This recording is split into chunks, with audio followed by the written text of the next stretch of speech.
হাতিয়ায় আব্দুল হান্নান মাসুদের মতন বিপ্লবীকে আজকে কিভাবে রক্তাক্ত করা হয়েছে। আমরা মনে করি আব্দুল হান্নান মাসুদের উপর আজকে হামলা করা হয় নাই, জুলাই বিপ্লবের প্রতিটি যোদ্ধার রক্তক্ষরণ করা হয়েছে। আব্দুল হান্নান মাসুদ দুনিয়া কাঁপানো জুলাই বিপ্লবের মহানায়ক, দুনিয়া কাঁপানো জুলাই বিপ্লবের মহানায়ক, রক্তাক্ত করে সহ্য করা হবে না। আব্দুল হান্নান মাসুদকে যারা রক্তাক্ত করেছে তাদেরকে 24 ঘন্টার মধ্যে গ্রেফতার করতে হবে। আব্দুল হান্নান মাসুদকে যারা গ্রেফতার করেছে তাদেরকে দল থেকে বহিষ্কার করতে হবে।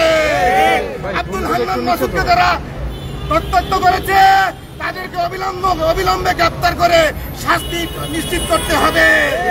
আমরা আজকে তাৎক্ষণিক বিক্ষোভ সমাবেশে যারা উপস্থিত হয়েছেন এনসিপি সহ দেশবাসীকে আহ্বান জানাই, আমরা পরবর্তী ঘোষণা দেওয়ার জন্য অবিলম্বে দলীয় ফোরামে আলোচনা করব।